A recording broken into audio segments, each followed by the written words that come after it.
महाराज सा, आप दादा बन गए। कुंवर सा को पुत्री हुई है।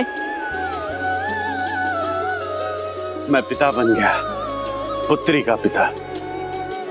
महाराज सा, मुझे तो लगा था कि कृष्ण का भजन सुनकर जन्म लेने वाले हो न हो कन्हैया लाल ही होंगे, वही आएंगे हमारे घर।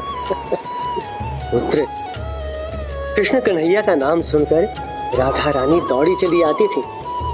जैसे यहाँ आई हैं हमारे घर तुम्हारी पुत्री बनकर, हम बहुत भाग्यशाली हैं पुत्र। राधा रानी के प्रभाव से तो कृष्ण कन्हैया भी प्रभावित हुए बिना नहीं रह पाते। सच कह रहे हैं महाराज साहब, इतनी दिव्य, इतनी सुंदर हो तुम पुत्री। राधा रानी आई है तो कन्हैया भी अवश्य आएंगे हमारे घर। दादाजी सही कह रहे हैं ना बिटिया रानी, तभी तो तुम उनकी बात सुनकर मुस्कुरा रही हो। हरि की कथा अनंत है तो उनकी लीला भी। देवी माधवी का जन्म कृष्ण भक्त परिवार में हुआ।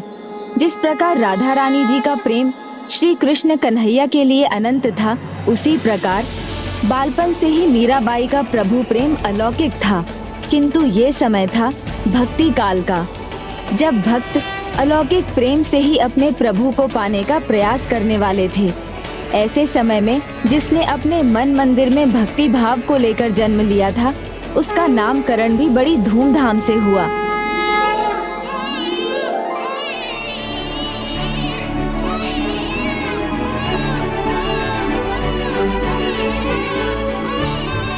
चुप हो जाओ। क्या हुआ बिटिया रानी? कितने लोग आए हैं तुम्हारे नामकरण के लिए? ऐसे रोते रहेंगे तो लोग क्या सोचेंगे? क्या हुआ? कुछ तो है, इसे भूख तो नहीं लगी? नहीं, भूखी तो नहीं है, फिर भी पता नहीं क्यों इसका रोना रुक ही नहीं रहा।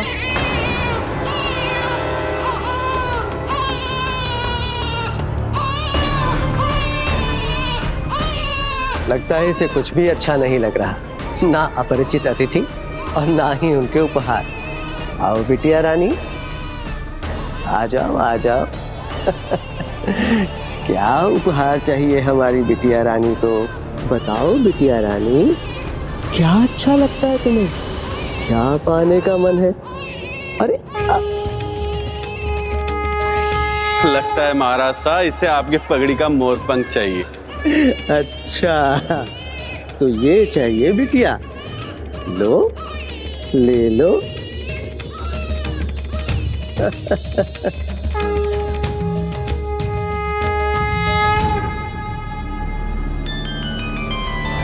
मैं जानता हूँ तुम्हारी पोती जन्म से ही श्री कृष्ण के प्रति अपार प्रेम लेकर आई है।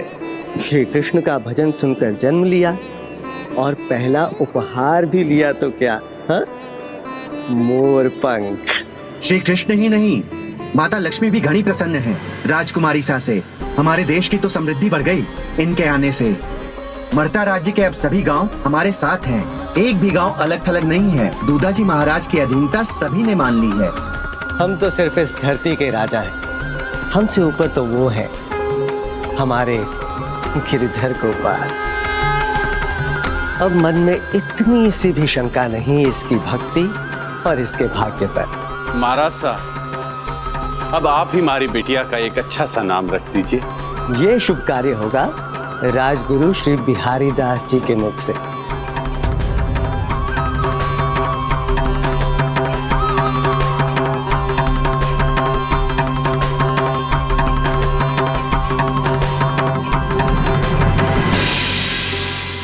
मीरा, मीरा अर्थात प्रेम और समृद्धि की सागर। मीराबाई सा का स्वागत है महाराज सा दूधा जी के अंगने में। भविष्य में ये बालिका केवल महाराज सा के कुल का ही नहीं, बल्कि सारे समाज का नाम ऊंचा करेगी। इतिहास याद रखेगा इसे, अमर बनेगी।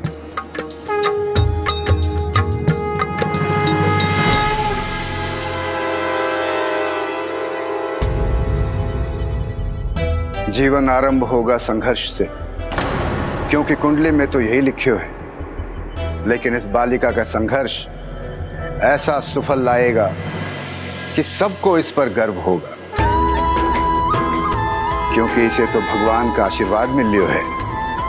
अलौकिक नाता है इसका स्वयं श्री हरि श्री कृष्ण से।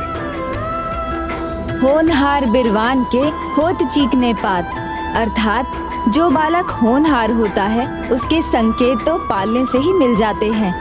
जिस अलौकिक कृष्ण प्रेम का संकेत मीराबाई ने अपने बचपन में दिया था उसे गुरु बिहारी दास तो समझ गए थे, किंतु इस बात को सभी समझ सके ये थोड़ी संभव था। देखते ही देखते मीरा बड़ी भी होने लगी।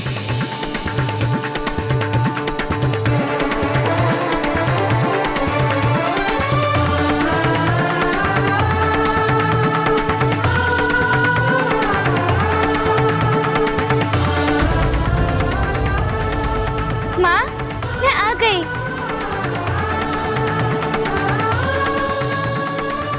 कहाँ रह गई थी? जरूरी काम से गई थी। महल के बाहर श्री हरि के मंदिर जा रही हूँ, इसलिए उनके लिए कुछ लाने गई थी। तो फिर दिखाओ क्या लाई हो अपने श्री हरि के लिए। ये देखो माँ, ये फूल। ठीक है, अब चले।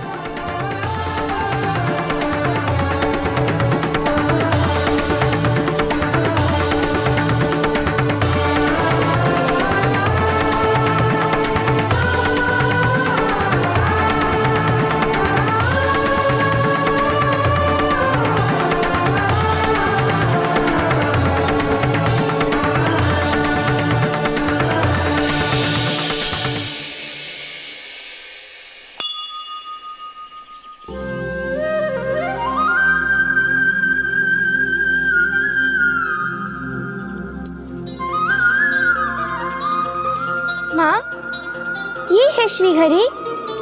हाँ है ना बिटिया, प्रभु श्री राम। पर माँ, जो महल के मंदिर में श्री हरि की मूर्ति है वो तो चक्रधारी है, पर इनके हाथों में तो धनुष है। राजकुमारी सा, श्रीहरि के एक रूप थोड़ी ना है, उनके तो अनेकों रूप हैं, और इस रूप में है ये प्रभु श्री राम। माँ, ये मीरा के श्री हरि नहीं है। हरि तो इस रूप में इन सभी के है, पर मेरे कहाँ है?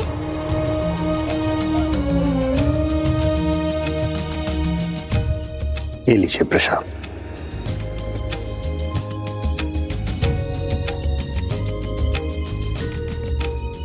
बचपन से ही मीरा जाने अनजाने अपने गिरधर गोपाल की खोज में निकल पड़ी थी।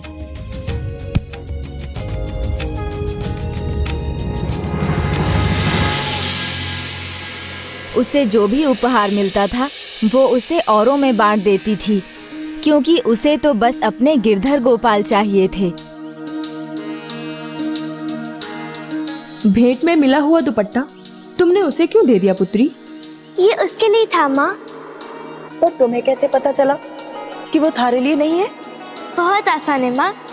मैंने उसे पकड़ा, देखा, कुछ लगा नहीं। कुछ भी नहीं? चोखा तो था वो दुपट्टा, पर न अच्छा लगा न बुरा, तो मैं समझ गई मेरा न था। कभी कभी अपनी उम्र से अधिक बड़ी लगती हो जब ऐसी बातें करती हो। अच्छा सुनो बिटिया, आज तुम्हारे ताऊसा ताईसा आने वाले हैं। उनके सामने अधिक बात नहीं करना, उनको ज्यादा बोलने वाले बिल्कुल नहीं बातें। ठीक है बिटिया रानी? तो मैं कहाँ बात सुनी हूँ? मैं तो बस वो पूछती हूँ जो मुझे समझ नहीं आता, बस वही जानने की कोशिश करती हूँ। अब जो भी कहना मर्यादा में रह के कहना, समझी? ठीक है बिटिया? प्रणाम भाई साहब। प्रणाम भाभी साहब। प्रणाम। मीरा, ताऊसा ताईसा को प्रणाम करो। प्रणाम। समझी, मंदिर से आ रही हो तुम, पर पैदल क्यों? पालकी के कहार क्या सोने चले गए थे? नहीं भाभी साहब, मीरा की इच्छा थी चलकर जाने की। हमारी बिटिया मीरा की इच्छा पूर्ति के लिए हम है ना उसके ताऊसा राव वीरम देव। मीरा बिटिया, तुम्हारे लिए गुड्डा गुड्डी की जोड़ी।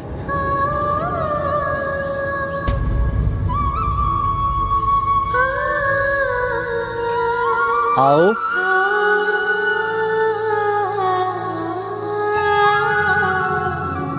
धन्यवाद ताऊसा।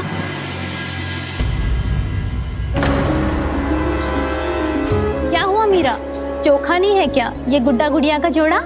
नहीं ताईसा, जोड़ा तो बहुत अच्छा है। जब तुम बड़ी हो जाओगी तो तुम्हारे लिए भी तुम्हारे ताऊ ऐसा अच्छा जोड़ीदार चुन कर लाएंगे। तुम्हारा जोड़ा भी सुंदर बनवाएंगे। इससे पहले कि मीरा इन्हें ये उपहार लौटा दे, इसे यहाँ से भेज देना चाहिए। मीरा, ताऊसा ताईसा बहुत दूर से आए हैं, थक गए होंगे, इन्हें विश्राम करने दो। रुको मीरा, मेरा भी तो उपहार लेती जाना।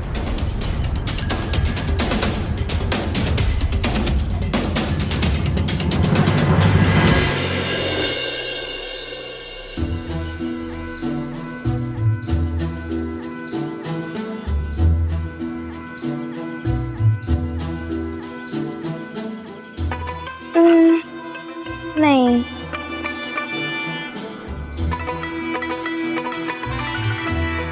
ये भी नहीं, नहीं,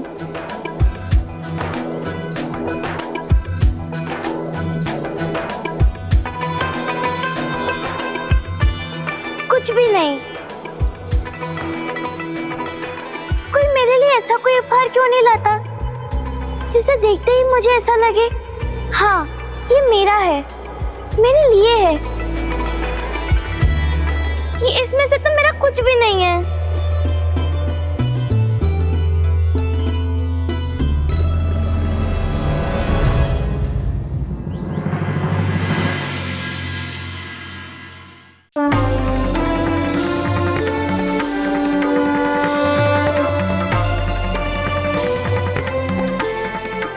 प्रभु, मेरे प्राण आप में ही बसते हैं और जीवन पर्यंत ऐसा ही रहे, यही प्रार्थना है मेरी, यही कामना है मेरी। मैं सदैव आपकी सेवा में लीन रहूं और आप मेरे बने रहें।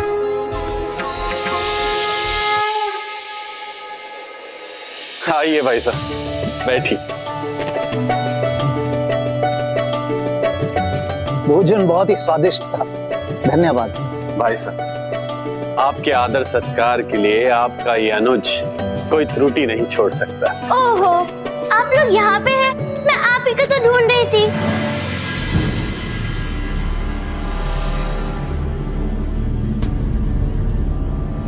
क्या हुआ वीरा, हमारी बिटिया हमें क्यों ढूंढ रही थी? मीरा, ताऊसा ताईसा ने अभी भोजन किया है, उन्हें आराम करने दो, उसके पश्चात बात करना। अरे कोई बात नहीं, मीरा मेरी प्यारी बिटिया है, इसे किसी चीज से कोई मनाही नहीं। मैं तो आपको इसलिए ढूंढ रही थी ताकि मैं आपको ये सब लौटा सकूं। क्या हुआ मीरा, इन सुंदर और मूल्यवान उपहारों में से तुम्हें कुछ भी पसंद नहीं आया? ताईसा, ये बात नहीं है, ये बहुत ही अच्छे हैं, सब एक से बढ़कर एक है, पर इनमें से मेरा कोई भी नहीं है। जो देखकर ही अपना लगे उसे ही अपने पास रखना चाहिए ना। मीरा, ये सभी उपहार तुम्हारे लिए लिए गए, तो ये है तो तुम्हारे ही ना। ताऊसा, पर ये मेरे मन को अपने नहीं लगे, इसलिए आप इसे वापस ले जाइए।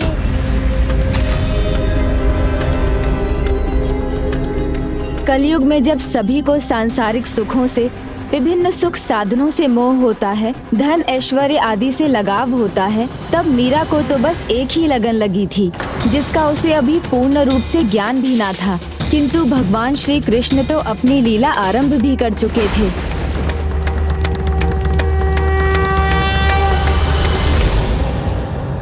भाई साहब, आप तो जानते ही हैं कि मीरा कितनी कोमल मन की बच्ची है। जो कह दिया सो कह दिया।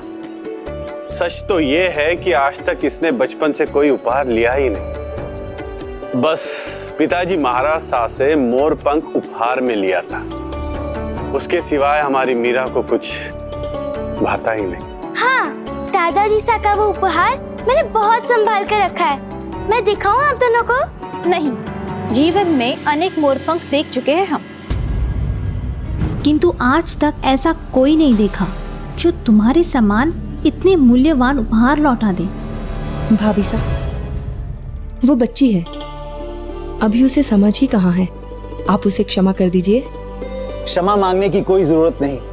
हम भी जानते हैं मीरा अभी बच्ची है, उसके मन को जो अच्छा लगेगा वही तो उसका उपहार बनेगा। मीरा, तुम्हें कभी भी कुछ भी अच्छा लगे अपने ताऊसा को बताना, मैं तुम्हें जरूर दिलवाऊंगा। मीरा, ताऊसा ताईसा को प्रणाम करो, तुम्हारे विश्राम करने का समय हो गया है।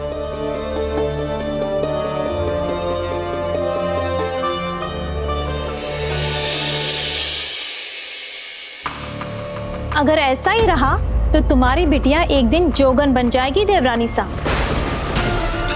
संभालो उसे अभी से।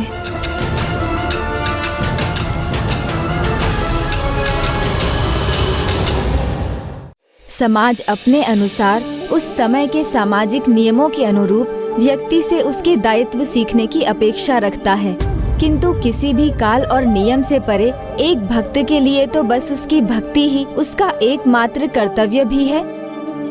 और मीरा का तो उसके प्रभु के साथ पूर्व जन्म का संबंध था।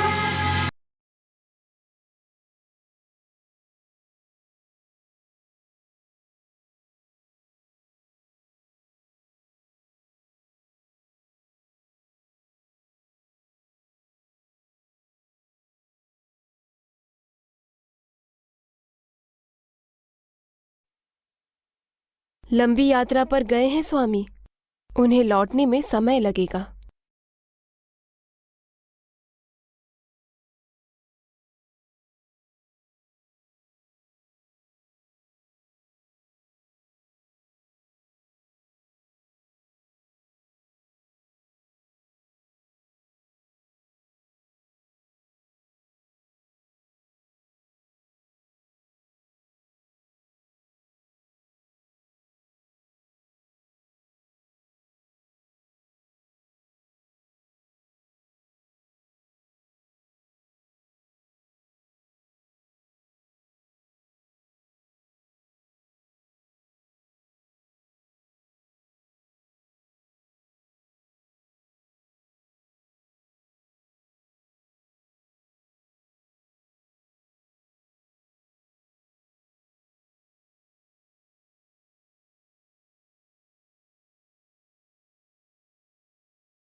मीरा बिटिया, यहाँ आओ। थारे ताऊसा ताईसा जा रहे, उनसे आशीर्वाद तो ले लो। प्रणाम ताऊसा, प्रणाम ताईसा। खुश रहो, स्वस्थ रहो, समझदार बनो, सद्बुद्धि प्राप्त हो। प्रणाम मीरा बाई साहब, आपकी बड़ी प्रशंसा सुनी है। आज आपके दर्शन हुए, कृतार्थ हो गया मैं। किंतु अरे दे दो, संकोच मत करो। बस इतना सोच लो, ये उपहार मीरा तभी रखेगी जब वो उपहार उसे पसंद आएगा। आपको उपहार देने के योग्य मैं कहां? बस ये छोटा सा कुछ है, यदि आप रखेंगी तो मुझे अच्छा लगेगा।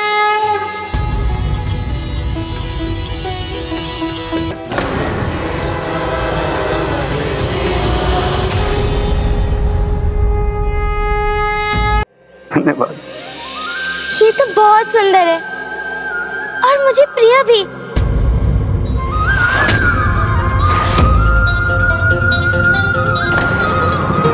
अपनी बिटिया को राजघराने के संस्कार और रीति रिवाज सिखाओ। बहुमूल्य गहने छोड़कर चुना भी तो क्या, एक सेवक के हाथों से बनी बांस की साधारण सी बांसुरी। चलिए।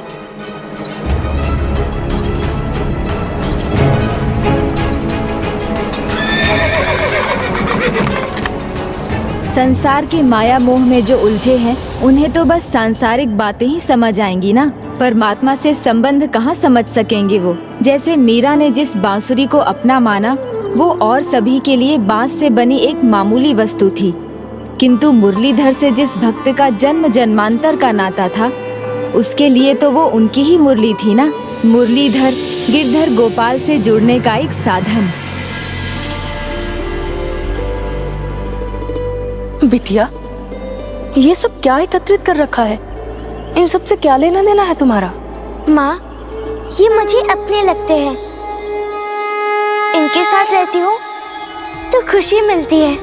किंतु बिटिया, आपको राजघराने के कर्तव्य और नियम भी तो सीखने होंगे, तभी तो जीवन में अच्छी बिटिया, फिर पत्नी और माँ का कर्तव्य निभा पाओगे, सुखी रह पाओगे, सभी का प्रेम मिलेगा, जीवन के और भी उद्देश्य पूर्ण होंगे।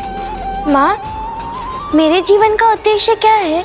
जो सभी के जीवन का उद्देश्य नियत करते हैं, ये तो वही बता सकते हैं बिटिया रानी, हमारे भगवान श्री हरि। दादाजी सा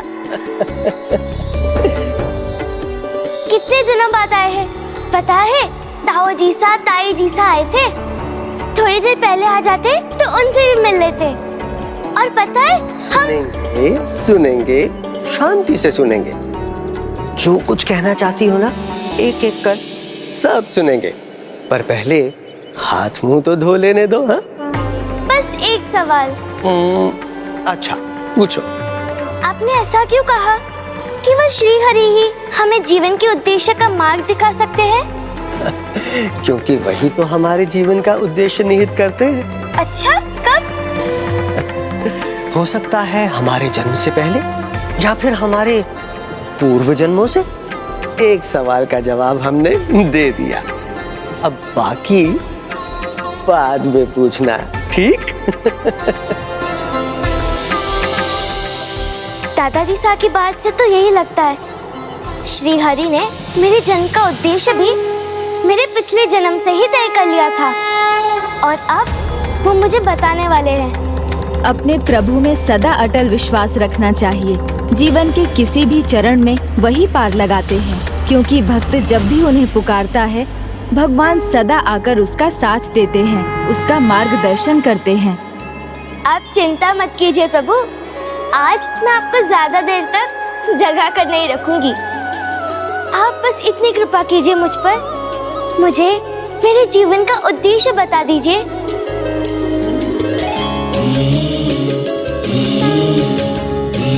जल्दी से।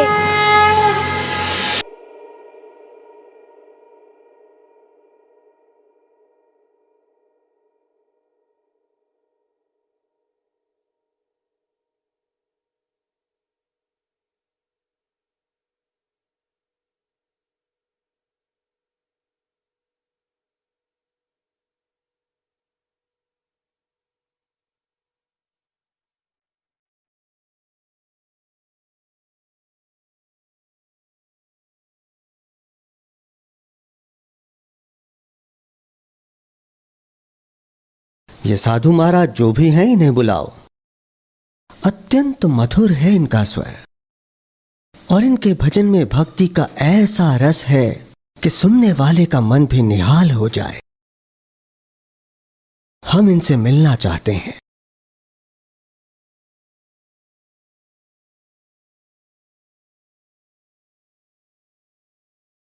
आइए साधु महाराज, पधारिए।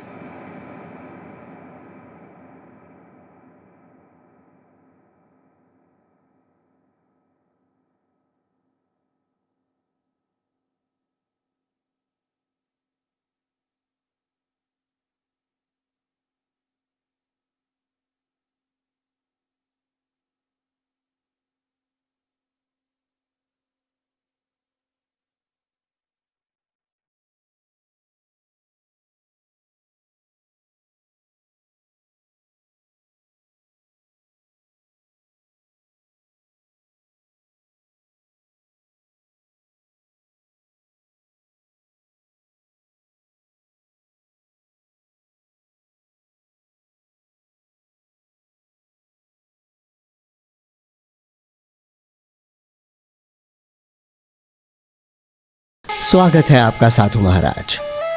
अद्भुत है आपका स्वर और अद्भुत है आपकी भक्ति।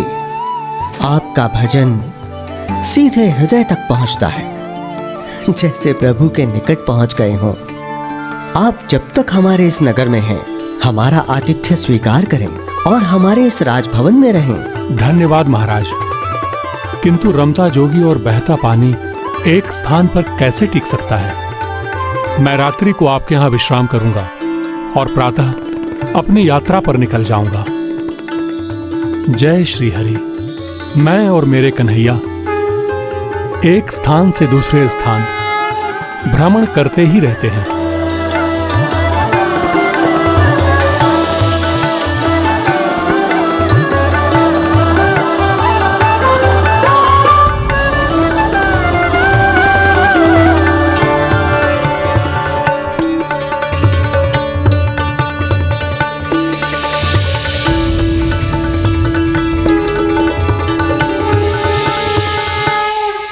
अब आज्ञा हो तो भोजन प्रस्तुत करे साधु महाराज। भोजन तो संध्या वेला में होगा, वो भी प्रभु को भोग चढ़ाने के उपरांत। किसी भी वस्तु की आवश्यकता हो तो आदेश दीजिएगा। महाराज, एक सन्यासी को भला क्या चाहिए? ध्यान के लिए एकांत, फिर तनिक विश्राम।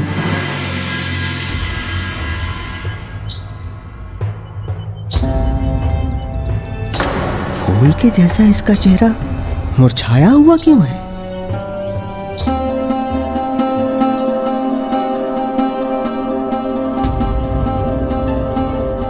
अब साधु महाराज को किसी प्रकार का कोई कष्ट ना हो, इसका ध्यान तुम दोनों को रखना है। जी पिताजी।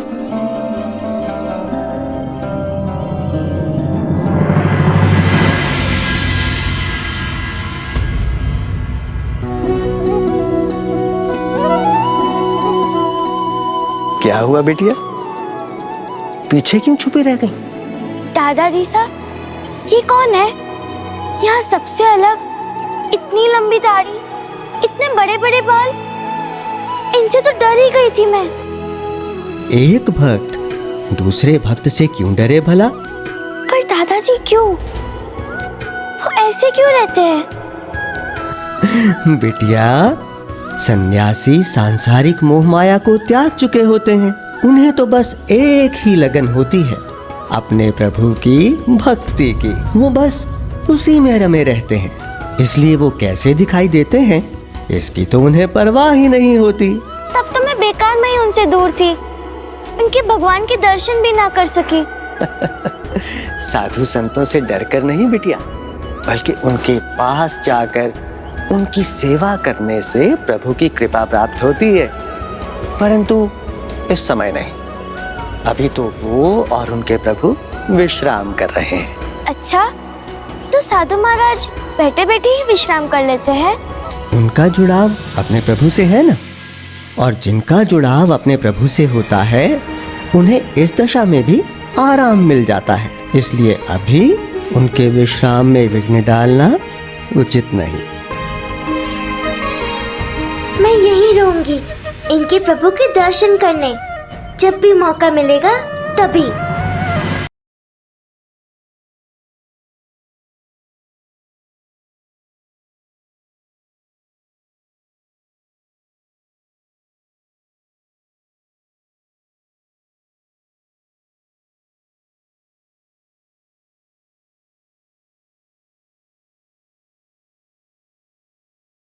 मीरा अतिथि कक्ष में क्यों चली गई? यदि साधु महाराज के ध्यान में बाधा पड़ गई तो उन्हें क्रोध आ जाएगा, अनर्थ हो जाएगा। मीरा,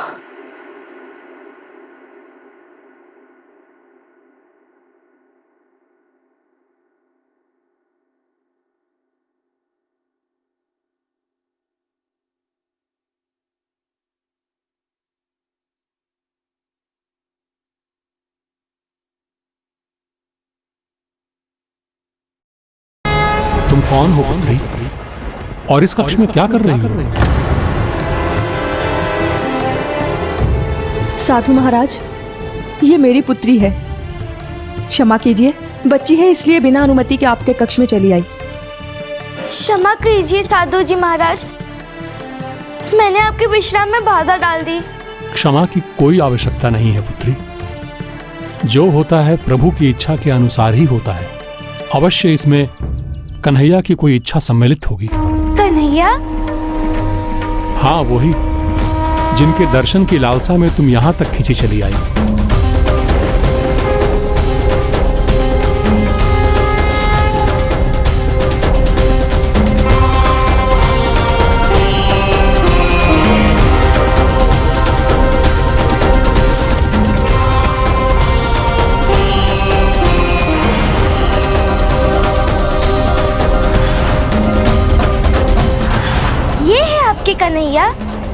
हाँ हाँ, यही है कन्हैया, श्री हरि के एक रूप। लोग इन्हें कान्हा भी कहते हैं, कृष्ण भी कहते हैं, कोई इन्हें मुरलीधर कहता है तो कोई माधव। तो अब मेरे गिरधर गोपाल बन जाइए ना।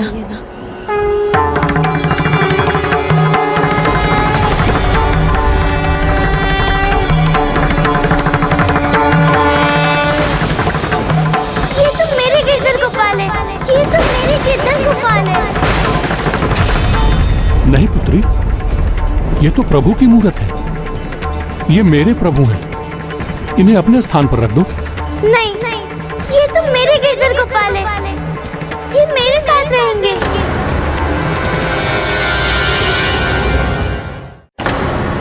मीरा, बिना अनुमति के इन्हें छूना उचित नहीं है।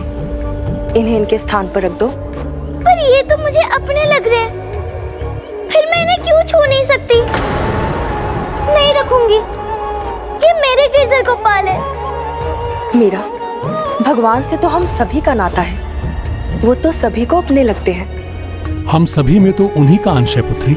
इन्हें अपने स्थान पर रख दो, कहीं तुम्हारे नन्हे हाथों से फिसल कर मेरे प्रभु गिर न जाएं। मैं इन्हें ध्यान से पकड़ कर रखूंगी तो कैसे गिरेंगे ये?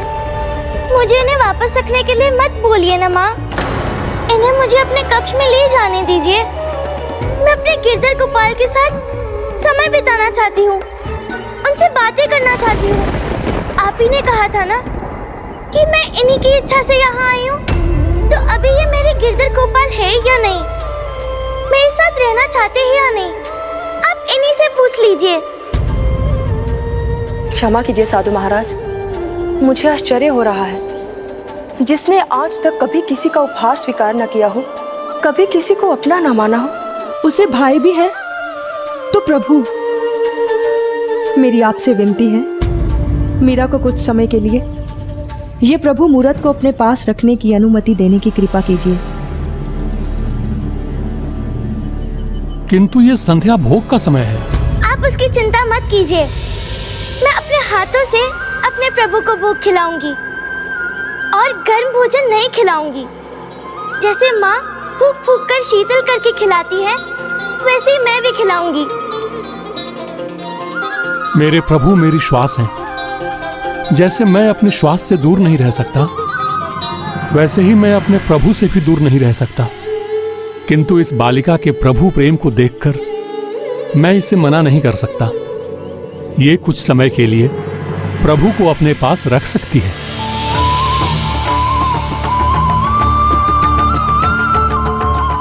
धन्यवाद।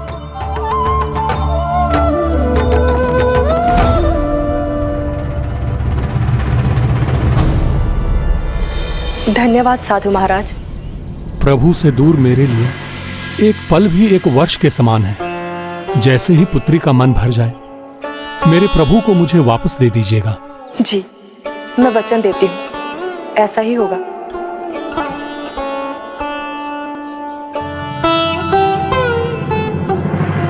भक्ति का प्रेम कुछ ऐसा ही होता है। एक भक्त के प्रभु प्रेम से दूसरा भक्त प्रभावित हुए बिना कैसे रह सकता है। इतनी कम आयु में जब सब बालकों की रुचि खेल आदि में होती है, मीरा का प्रभु प्रेम तो अद्भुत था।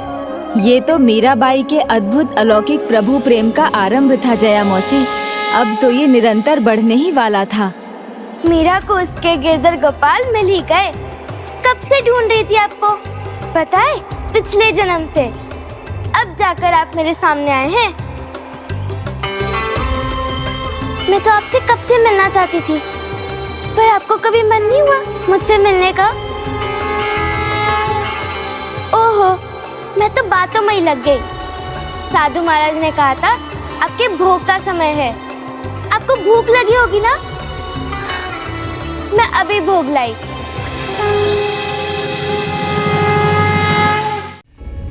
भोजन के लिए आप दोनों का बहुत बहुत धन्यवाद। किंतु मैंने आपसे कहा था कि जब तक मैं अपने प्रभु को भोग नहीं चढ़ा देता, अनाज का एक दाना भी ग्रहण नहीं करता। यदि बालिका का मन भर गया हो तो मेरे प्रभु को ले आइए। आप चिंता न करें साधु महाराज, मीरा आपके प्रभु के लिए भोजन की थाली ले जा चुकी है।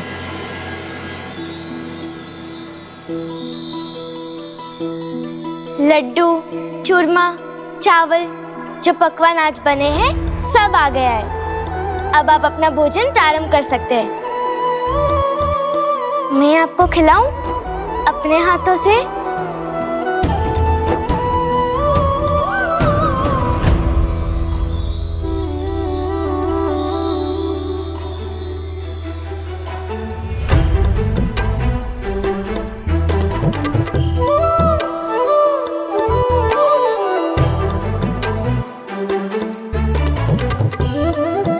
लगता है बस चखना था आपको, कुछ खाया ही नहीं आपने, सब बचा हुआ है। ये भी तो है, जब इतने सारे पकवान हो तो समझ ही नहीं आता क्या खाना और क्या छोड़ना। ये जो बचा हुआ है आप उसकी चिंता मत कीजिए, ये मैं खा जाऊंगी।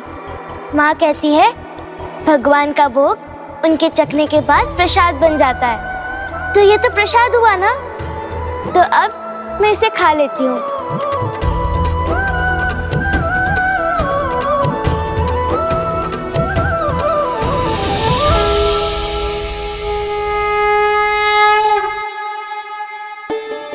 अब तो आपकी पुत्री का मन भर गया होगा। यदि ऐसा हो गया हो तो कृपा करके मेरे प्रभु की मूरत लौटा दीजिए। जी।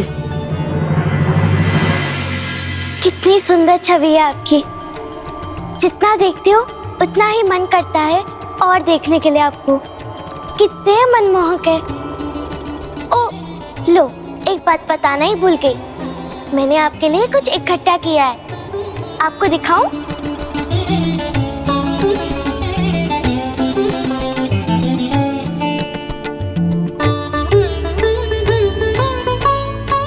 ये देखिए, आपके लिए बांसुरी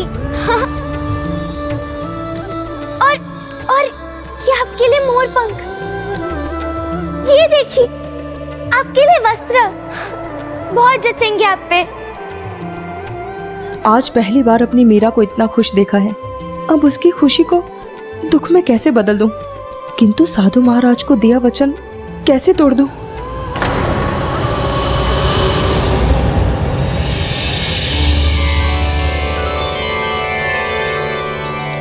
कह दी सब बातें अपने गिरधर गोपाल से, या अभी भी कुछ कहना बाकी है?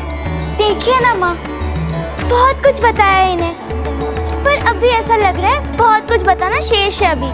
किंतु बिटिया, अब प्रभु भी तो साधु महाराज के पास जाना चाहते होंगे।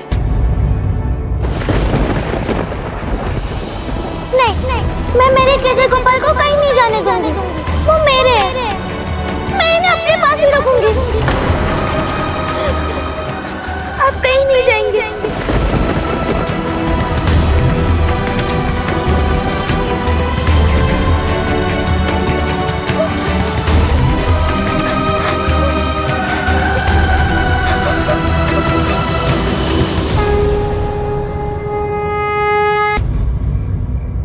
संध्या से रात्रि हो गई है, अब तो अवश्य ही बालिका का मन भर गया होगा।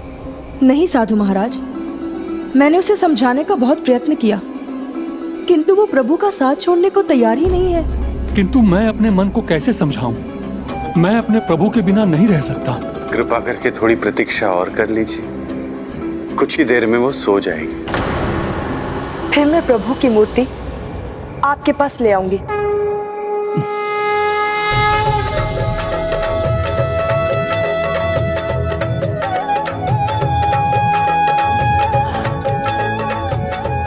मेरे गिरधर गोपाल, अब बहुत रात हो चुकी है, बाकी की बातें कल पर छोड़ देते हैं।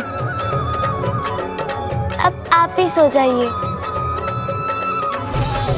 क्या हुआ, सो जाइए ना।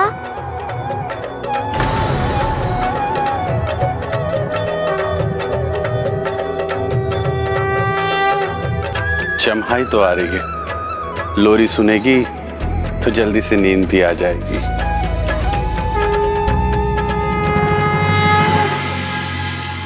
क्या हुआ मीरा, नींद नहीं आ रही क्या?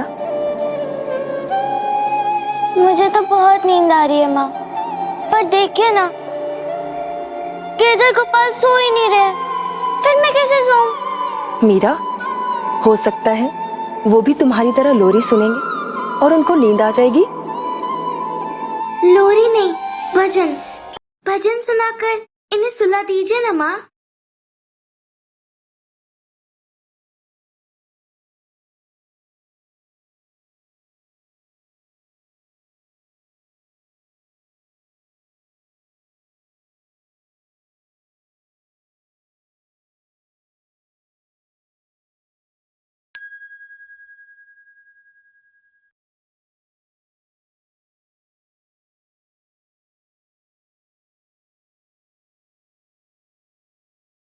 जैसे ही ये सोएगी मैं प्रभु की मूर्ति साधु महाराज को लौटा दूंगी।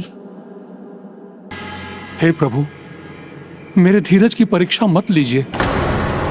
और कितने समय मैं आपके बिना रहूंगा? अब वो दूसरा ही हट कर रही है। कह रही है जब प्रभु सोने के लिए अपनी आंखें बंद करेंगे तभी वो अपनी पलकें मूंदेगी। हे प्रभु गिरधर गोपाल, अब तो आंखें भी खुली रखना मुश्किल हो गई है। आप सो जाइए ना। आप अपनी आंखें बंद करेंगे तभी तो मैं सो पाऊंगी। गिरधर गोपाल, बंद कर लीजिए ना अपनी आंखें।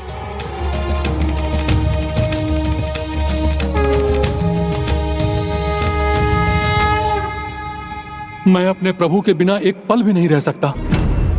आपने वचन दिया था कि आप मेरे प्रभु को वापस लाएंगी। कृपया अपना वचन पूर्ण कीजिए। हे प्रभु, आपने मेरी बात मान ली। बहुत बहुत धन्यवाद।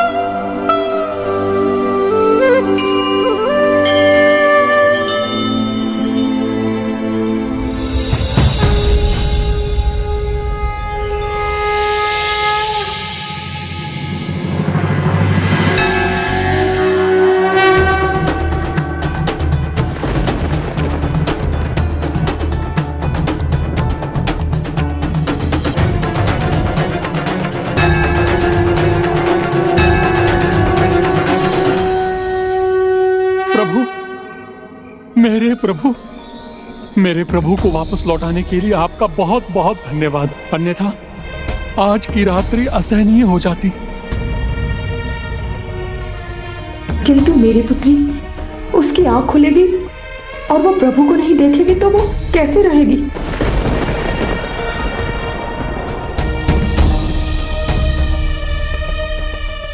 प्रभु, आप मेरे पास वापस आ गए हैं। अब मैं निश्चिंत होकर सो पाऊंगा। कृष्णा कृष्णा हरे कृष्णा हरे कृष्णा हरे कृष्णा।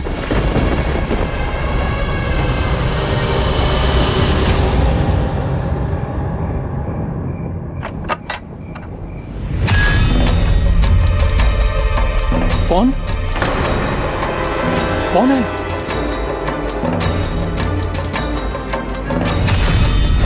हाँ? प्रभु, मेरे प्रभु कहाँ गए? मेरे प्रभु को कौन ले गया? कौन ले गया मेरे प्रभु को? प्रभु कहाँ गए? स्वामी, हमने प्रभु की मूर्ति तो लौटा दी, किंतु मीरा को कैसे समझाएंगे? मेरे प्रभु कहाँ हैं? कौन ले गया मेरे प्रभु को? प्रभु कहाँ गए?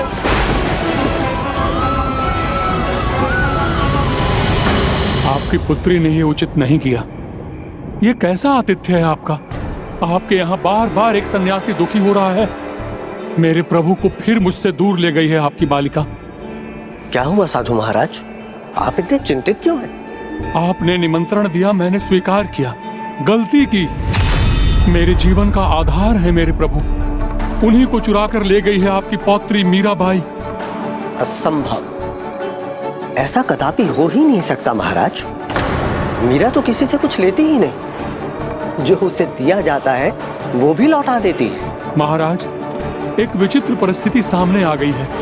मेरे किशन कन्हैया को अपना गिरधर गोपाल समझने लगी है आपकी पौत्री, और मेरे ही प्रभु को मुझसे दूर कर दिया। यदि आपको विश्वास नहीं है तो स्वयं चलकर देख लीजिए। आइए।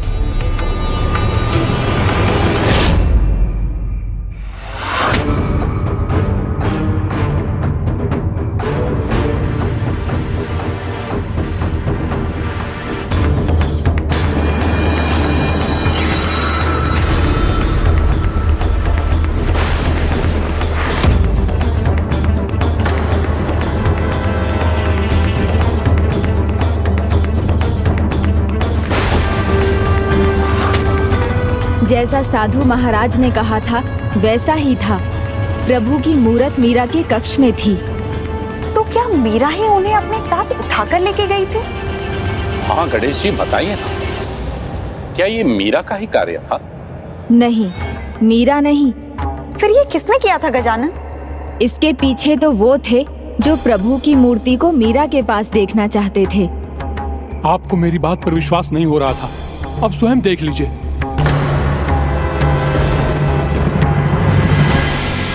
क्षमा कीजिए साधु महाराज, मैं अभी आपके प्रभु की मूर्ति आपको लौटा देती हूँ।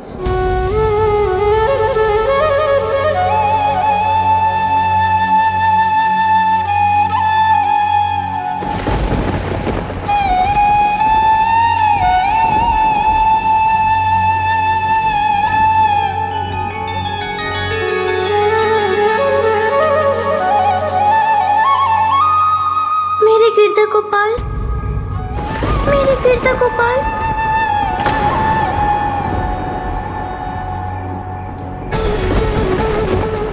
मेरे गिरधा गोपाल। तनिक भी संकोच मत कीजिए, बालक तो हठी होते ही हैं। इसका अर्थ ये नहीं कि मेरे किशन कन्हैया आपके पुत्री के गिरधर गोपाल हैं। ये मेरे प्रभु की मूर्ति है, ये मेरी है, इस पर मेरा अधिकार है।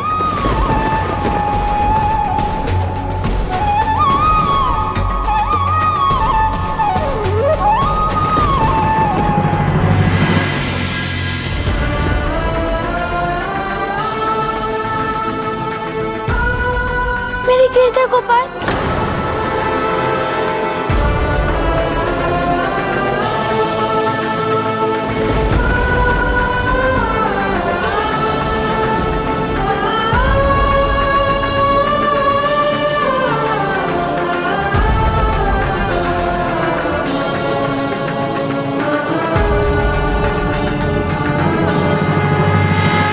श्रोत्रम श्रुतनैवन कुंडलैन दानेन पानिर्न तुक्कणकण विभाति काया करुणापराणाम परोपकारण तु चंदन।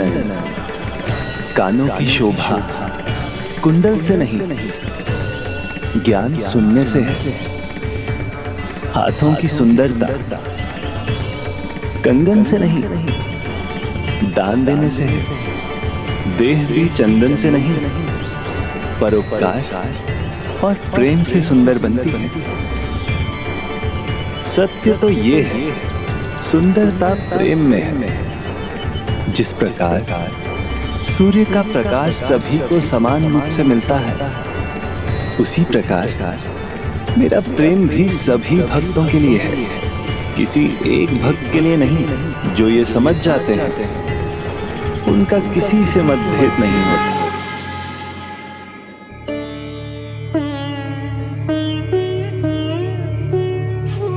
मेरी मीरा ऐसे कैसे कर सकती है? मुझे विश्वास नहीं हो रहा। मीरा तो छोटी बच्ची है, मुझे तो लगता है उसे मूर्ति से लगाव हो गया है। या हो सकता है कि भगवान को ही उससे लगाव हो गया हो।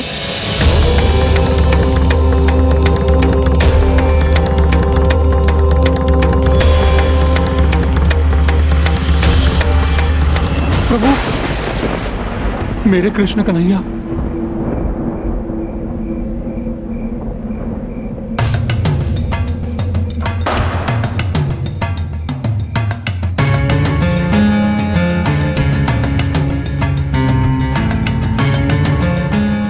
क्षमा कीजिएगा प्रभु, अब आपकी मूर्ति के निकट कोई नहीं आ सकता।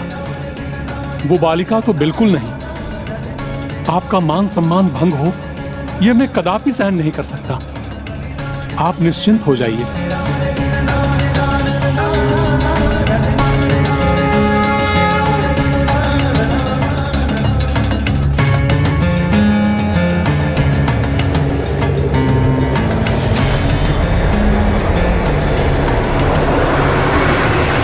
अपनी आंखें खुली रखूंगा।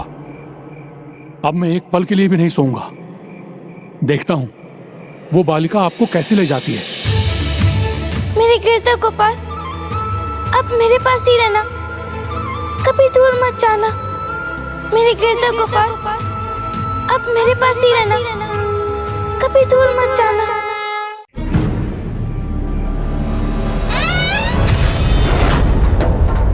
कौन है? कौन है? पता नहीं कौन था।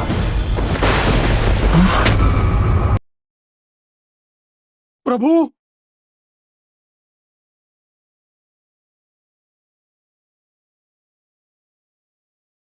नहीं नहीं, मीराबाई को फिर ऐसा नहीं करना चाहिए था।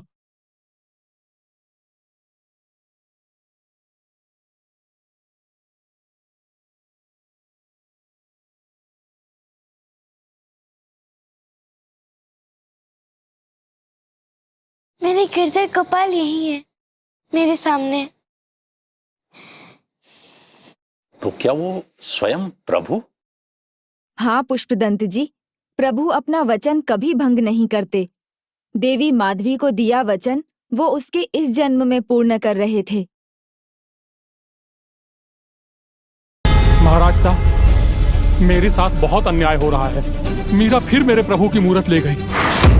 असंभव है साधु महाराज, हम उसी के कक्ष से लौट रहे हैं, वो तो सो रही है। सांझ को आज ही क्या महाराज, चलिए मीरा के पास। आइए।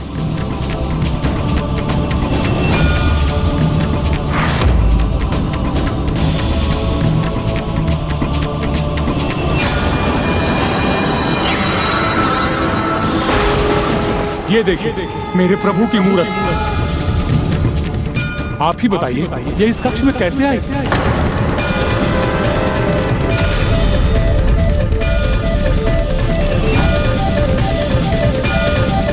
क्या हुआ साधु महाराज? अब तुम्हारी आंखें खुल गई हैं पुत्री, तो अपने माता पिता को बताओ कि मेरे कन्हैया की मूर्ति तुम्हारे कक्ष में कैसे आई। साधु महाराज, मेरे गिरधर गोपाल तो यही है, जब से मैं आपसे लेकर आई हूँ फिर हम दोनों सो गए। झूठ बोलना पाप होता है पुत्री, और एक सन्यासी से झूठ बोलना महापाप। मैं झूठ नहीं बोल रही साधु महाराज, मेरे गिरधर गोपाल।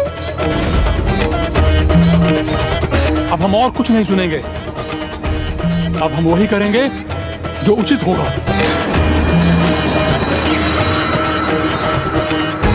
नहीं, मेरे गिरधर गोपाल को मुझसे दूर मत कीजिए, नहीं। अब मैं और मेरे प्रभु की मूर्त यहाँ एक क्षण भी नहीं रहेगी। हम अभी प्रस्थान करेंगे। साधु महाराज, मेरा विश्वास कीजिए, मैं झूठ नहीं बोल रही। जैसे ही मेरे गिरधर गोपाल ने अपनी आंखें बंद कर ली, फिर मैं भी सो गई। फिर उसके बाद मैं उठी तो मेरे गिरधर गोपाल मेरे सामने ही थे। मेरे गिरधर गोपाल यही थे। मैं सच कह रही हूँ, मैं झूठ नहीं कह रही हूँ।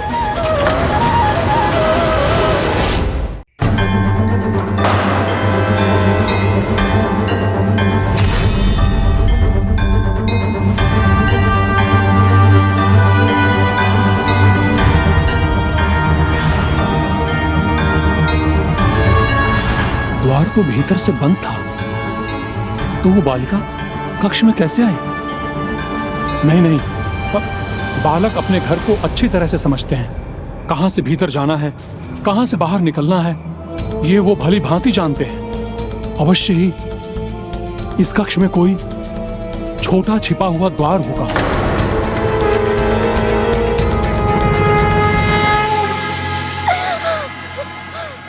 नहीं बिटिया, मेरी बेटी कभी झूठ नहीं बोल सकती। क्या साधु महाराज मेरे गिरधर गोपाल को दूर ले जाएंगे क्या? बिटिया, कोई किसी को उसके भगवान से दूर नहीं कर सकता। तुम्हारे गिरधर गोपाल अगर तुम्हारे साथ ही रहना चाहते होंगे तो साधु महाराज उन्हें तुमसे दूर कैसे ले जा सकते हैं भला? प्रभु, अब मैं और आपकी मूर्ति दोनों यहां से प्रस्थान करेंगे। जय श्री कृष्ण।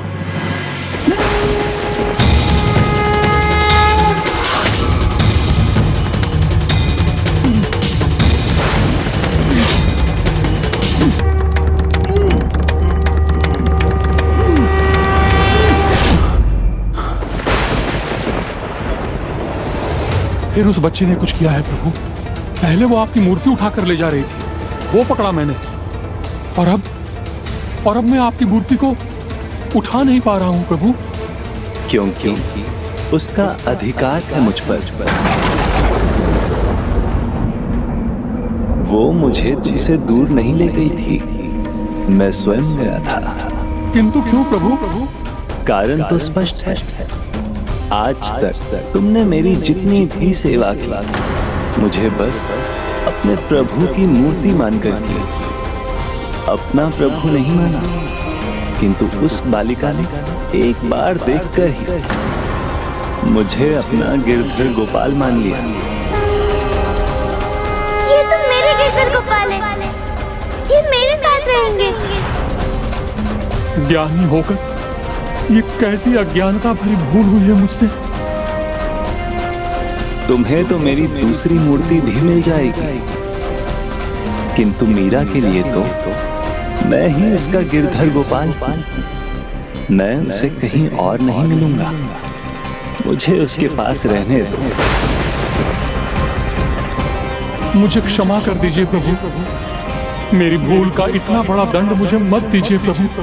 ये दंड नहीं है, तुम तो भविष्य में होने वाले एक महान भक्त के सहायक बन रहे हो।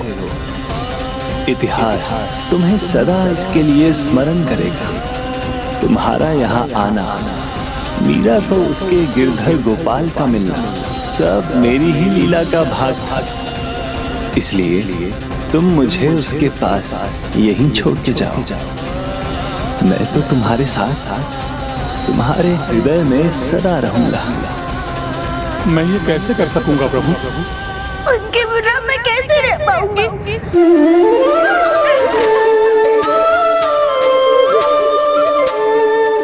दोनों ही भक्तों के लिए वो रात कठिन थी। एक और वो साधु महाराज थे जिन्होंने अपना पूरा जीवन प्रभु सेवा में बिताया था, और दूसरी ओर थी वो भक्त जो अपना सर्वस्व प्रभु की भक्ति में न्यौछावर करने वाली थी। तो फिर क्या निर्णय लिया साधु महाराज ने?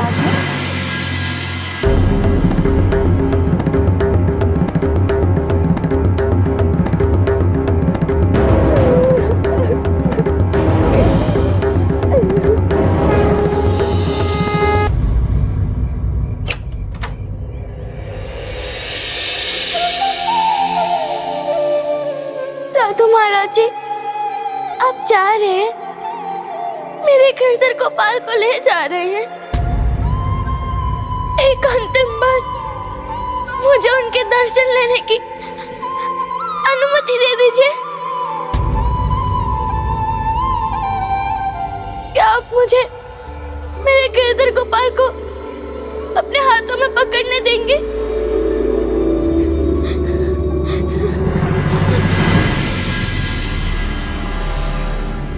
मीराबाई, मैं वापस आऊंगा तो क्या तुम मुझे मेरे प्रभु के दर्शन करने दोगी?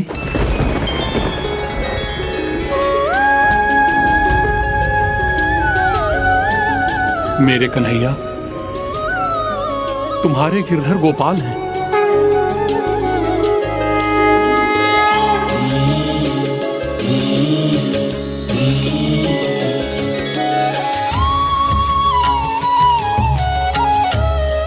इन पर तुम्हारा ही अधिकार है।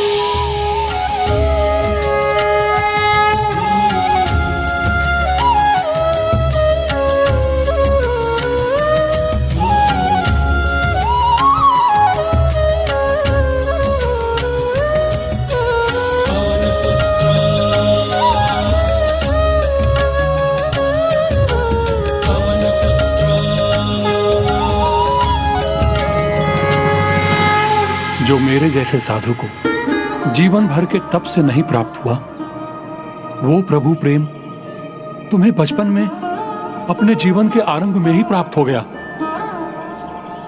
तुम धन्य हो मीरा बिटिया, तुम धन्य हो।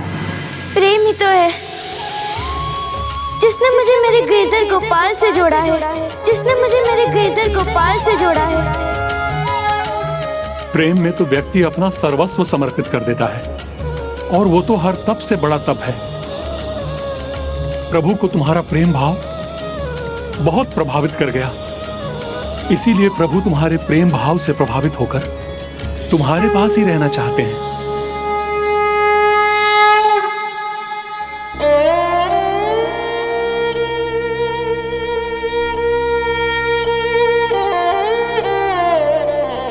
रुकिए, हे साधु महाराज, मेरे गिरधर गोपाल की अपने सदैव पूजा और सेवा की है, तो जाने से पहले मुझे भी सिखाकर जाइए ना।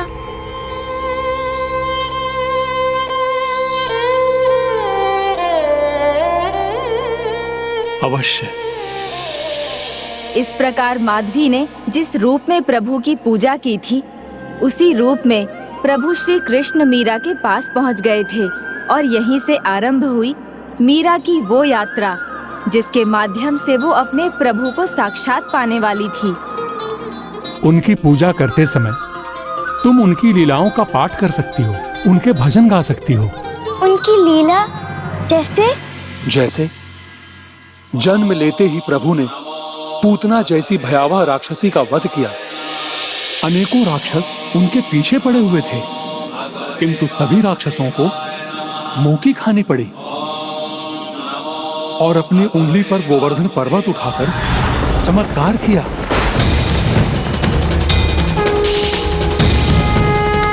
और देवराज इंद्र का अहंकार तोड़ा। संपूर्ण द्वापर युग उनकी लीलाओं से भरा हुआ है। क्या हुआ पुत्री? मीरा बिटिया, तुम ठीक तो हो?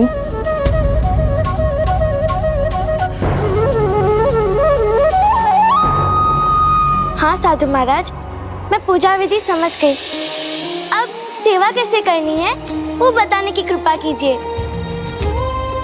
पुत्री का पिता के प्रति प्रेम और संतान की माँ के प्रति ममता और पति के प्रति पत्नी का प्रेम, इन तीनों भावों के साथ प्रभु की सेवा करनी चाहिए। आप इतने समय से अपने प्रभु के साथ रहे हैं, फिर आपको तो ये ज्ञात ही होगा कि उन्हें क्या भाता है। प्रभु का एकमात्र सबसे प्रिय आभूषण है मयूर पंख। वो तो मेरे पास पहले से ही है। मुरलीधर हैं हमारे प्रभु, इसलिए मुरली अर्थात बांसुरी की धुन उन्हें अति प्रिय लगती है। बांसुरी भी है मेरे पास। पीले पुष्प, पीले वस्त्र और कोई भी भोजन इनको तुलसी दल के बिना नहीं भाता। और सबसे सर्वोपरि इनके लिए भक्त की भक्ति है। फिर मैं प्रभु के प्रति अपनी भक्ति कैसे कर सकती हूँ? उनके प्रति प्रेम से, उनके भजन कीर्तन से। भजन कीर्तन? हाँ, प्रभु को भजन कीर्तन अत्यंत प्रिय है। भजन एक ऐसा माध्यम है जिससे भक्त अपने हृदय की बात प्रभु तक पहुंचा सकता है और प्रभु अपने हृदय में अपने भक्त की बात बसा लेते हैं। भजन कीर्तन से? हाँ, मैं भी करूंगी भजन कीर्तन।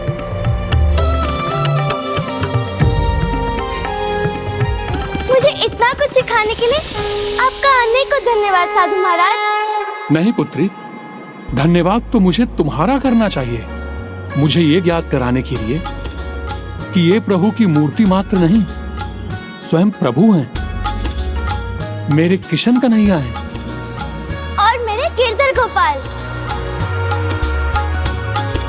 मीरा को उसके गिरधर गोपाल और उनकी भक्ति का साथ मिल गया था, तो वो और भी भक्ति में ही रमती चली गई और संत कवियत्री मीराबाई बनने के पथ पर उसने अपना प्रथम पग तब रखा जब वो प्रभु प्रेम में कविता के पद रचने लगी।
आज आपके लिए खीर पूरी के साथ कड़ी भी बनाई है।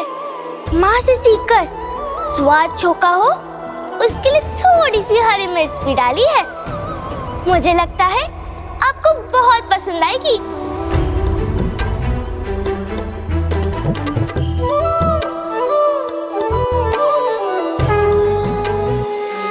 मुझे सच सच बताना, आपको ये कड़ी कैसी लगी?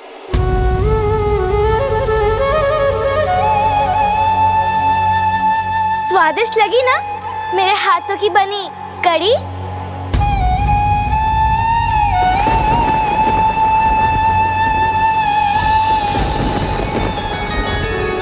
क्या हुआ प्रभु? अधिक तीखी हो गई है कड़ी।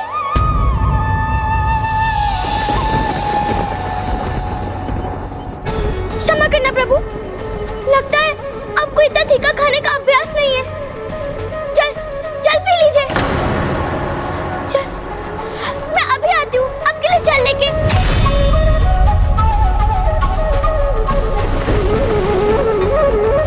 मेरे केसर गोपाल को पानी चाहिए, उन्हें तीखा लगा है।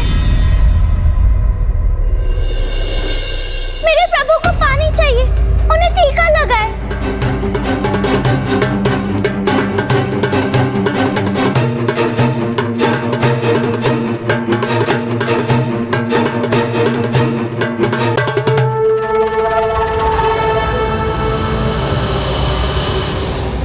प्रभु पानी पी लीजिए।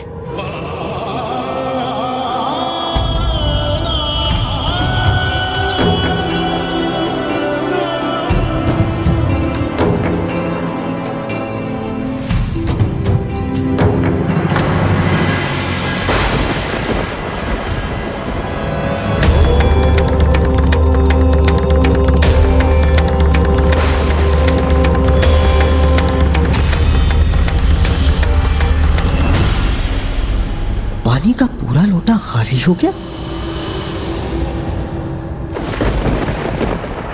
क्षमा प्रभु, मेरी पहली भूल समझकर मुझे क्षमा कर दीजिए। मैं कान पकड़ती हूँ। अब आपके लिए तीखा भोजन नहीं बनाऊंगी, मीठा भोजन बनाऊंगी और मधुर भजन गाऊंगी।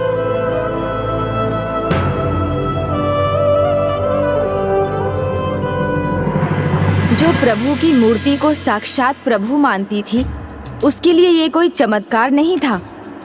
मीरा इसी प्रकार अपने भगवान के प्रति समर्पित होती जा रही थी और जो भक्ति से प्रेरित प्रेम उसके मन में था, उसने एक दिन उस प्रेम का रूप ले लिया जैसा गोपियों का अपने गोपाल के प्रति, राधा जी का अपने कान्हा के प्रति और देवी रुक्मणी का द्वारकाधीश के लिए प्रेम भाव था, अर्थात अपने प्रियवर के प्रति प्रेम।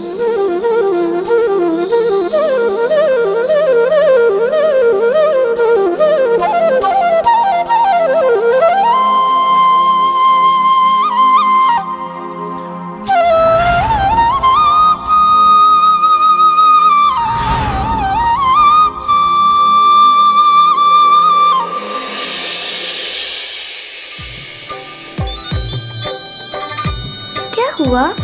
ये कैसा संगीत है?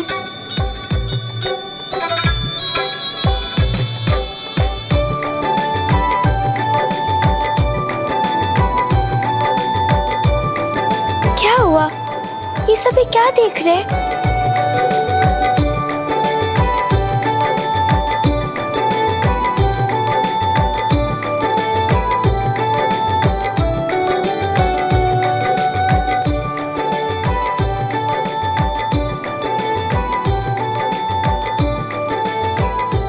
माँ, ये कैसा जुलूस है? जुलूस नहीं बिटिया, बारात, किसी के विवाह की बारात।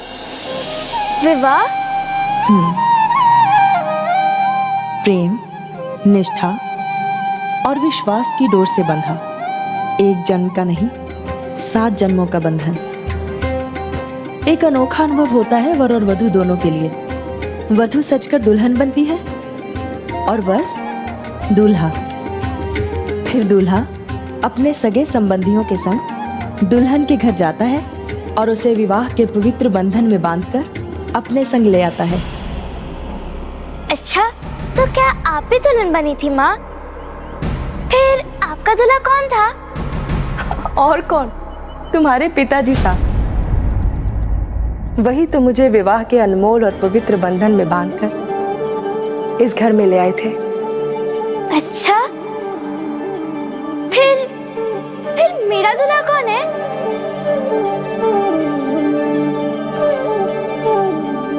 बताइए ना माँ, मेरा दूल्हा कौन है? और कौन, तुम्हारे गिरधर गोपाल, तुम्हारे गिरधर गोपाल, तुम्हारे गिरधर गोपाल। उन्हीं के तो ध्यान में रहती हो दिन रात। ऐसा लगता है जन्मों का नाता है तुम्हारा इनके साथ। क्या आप सच कह रही हो माँ? मेरे गिरधर गोपाल ही मेरे दूल्हा है?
हे गिरधर गोपाल,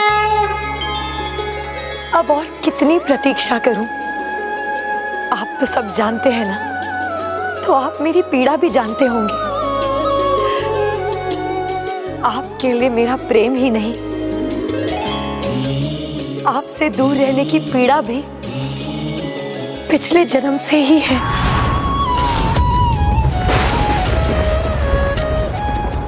आपके दर्शन की प्रतीक्षा लंबी से और अधिक लंबी होती जा रही है। पिछले जन्म की तरह कहीं इस जन्म की जीवन यात्रा भी बीत ना जाए। मैं तो प्रभु दरस दीवानी, मेरो दर्द न जाने कोई, तेरी मैं तो प्रेम दीवानी, मेरो दर्द न जाने कोई, मीरा की प्रभु पीर मिटेगी जद वैद सावरिया हो। अगर ऐसा ही रहा तो तुम्हारी बिटिया एक दिन जोगन बन जाएगी देवरानी साहब।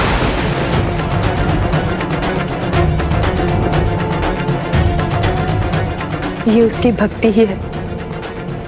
मैं अपनी पुत्री को जानती हूँ, पूरा भरोसा है मुझे उस पर। वो अपने कर्तव्य और दायित्व से कभी मुख नहीं मोड़ सकती। हे मेरे गिरधर गोपाल, आपने जो पीड़ा दी है मुझे, उसका उपचार भी अब आप ही करेंगे। जिस प्रकार शुक्ल पक्ष का चंद्रमा गति से बढ़ता है, उसी प्रकार मीरा भी बड़ी हो रही थी। एक ओर माता पिता को उसकी बढ़ती भक्ति ने चिंता में डाल रखा था, तो दूसरी ओर मीरा भी भक्ति में पूर्ण रूप से डूब चुकी थी। अब तो बस उसे एक ही लालसा थी, प्रभु के दर्शन पाने की। और उसी लालसा में मीरा उन गुरु बिहारी दास के पास जा पहुंची, जिन्होंने उसका नामकरण संस्कार किया था। ईश्वर अर्पिता सर्वस्व सुखी सर्वत्र जायते, अर्थात जो प्रभु को अपना सर्वस्व समर्पित कर देते हैं, उनके जीवन में आनंद ही आनंद होता है। किंतु वो क्या करे जिसके लिए आनंद का अर्थ ही है प्रभु दर्शन।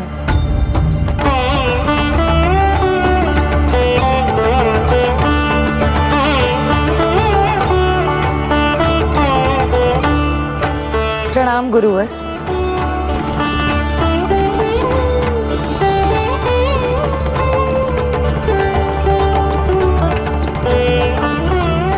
मेरी एक जिज्ञासा को शांत करने की कृपा करें। बताइए मुझे कि मैं अपने प्रभु दर्शन कैसे प्राप्त कर सकती हूँ, कैसे पा सकती हूँ मैं अपने प्रभु को? तब से